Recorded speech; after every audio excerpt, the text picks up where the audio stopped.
Hi, my name is David Wong, better known as Planetbeing on the internet, and this video will be demonstrating Android running on the iPhone.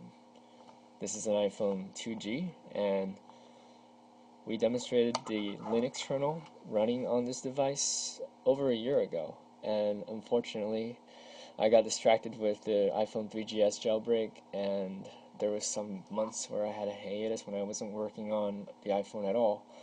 And so things got a little delayed. But now I'm back and going to show you some cool stuff. So I wanted to be in the iPhone OS when this video started, just to demonstrate that the iPhone can in fact dual boot both the iPhone OS and Android. So even if you install Android on your phone, your iPhone can still be used normally. So first we're going to shut down the iPhone. Anyway, as you can see from the reflection, I'm using a very primitive tripod and an iPhone 3GS to record my video. Not exactly made of money, so apologize for the quality of the video. Okay, so this is the OpenIBoot bootloader that you guys were shown in the previous video. Since my photoshopping skills aren't really up to scratch, there's no Android button on this bootloader. However, I've hacked it so that if you hold down the home button on the OpenIBoot console icon, it'll be a signal to boot Android. So right now it's initializing the NAND and loading the kernel and the init RAM disk from the NAND, which is the Linux kernel, of course. And now we're inside the Linux kernel. Familiar Tux logo there. Basically, my RAM disk mounts some loopback partitions on the data partition on the NAND, and then instructs Android to use that before passing control over to Android. So now Android has control, and we should see the frame buffer initialize and the Android logo come up pretty soon. So sorry for the long video, but I wanted to show you guys the whole boot process.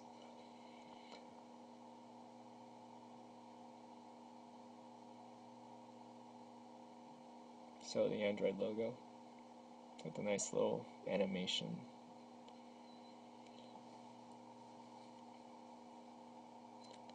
And sorry this took so long. Last time there was a release, people made fun of iPhone Linux, deservedly, for not having any of the drivers and not being really usable. But, so I wanted to make sure that everything was usable before I showed this off. So Android's booted. I have a Rogers prepaid SIM in here, so there it is, Android. Of course, it's not really production quality yet. I'd say it's alpha quality. But pretty much everything works. First, we'll associate to the Wi-Fi.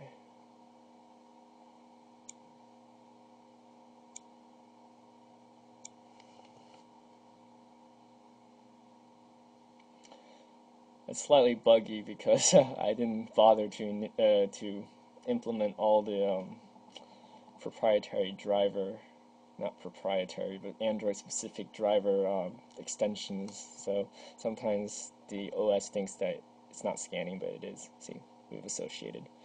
So I guess one of the things we can show you is how to browse the web. Jeez, I'm a little clumsy with this operating system.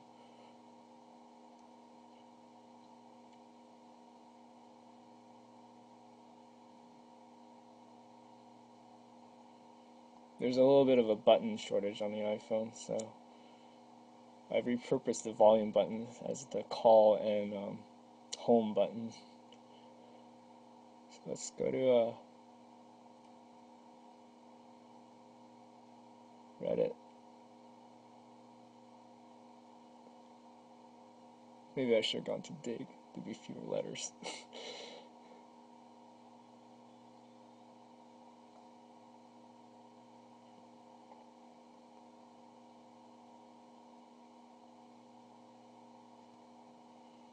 So as you can see, it's pretty usable.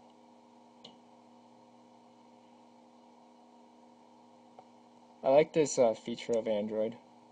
Get a little zoom thing. You can quickly find the portion of the page you're interested in. It'll zoom out for you.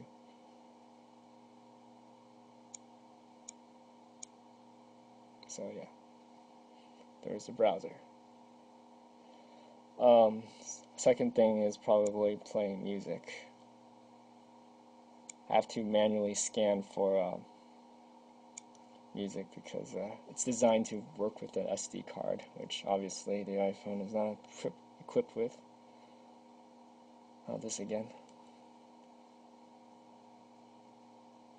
It's hard to operate this thing behind a camera.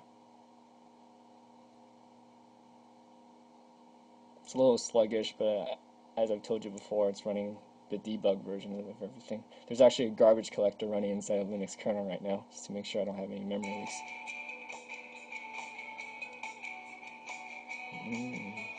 There you go. So, playing music. Last thing I want to show you is making a call with it. There's this joke on the internet about the GNU phone where you had to give something like 20 command line arguments to place a call. And on Slashdot I read that there ought to be 2 kernel versions, one for answer mode and one for dialing mode. I actually considered doing something like that as a joke, but it was more trouble than it's worth. So I'm going to use my desktop here to send an SMS to this phone. What should I say? Hello world is always a good option. Just make sure I don't make any typos typing with one hand.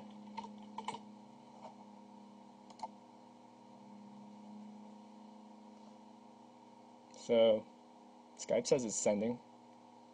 Hopefully I will receive the message in a second. And there it is.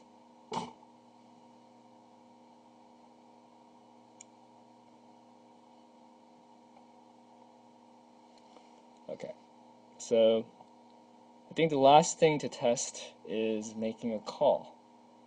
So I'll place a call with Skype here. You're hearing my computer speakers.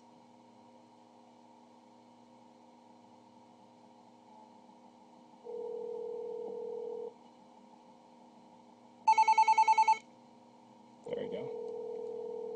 Click the answer button. Alright, so you can hear me in the speakers.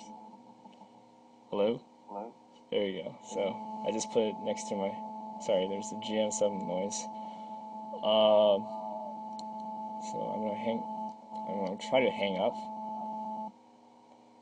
And that's pretty much it. So check out our blog at linuxoniphone.blogspot.com.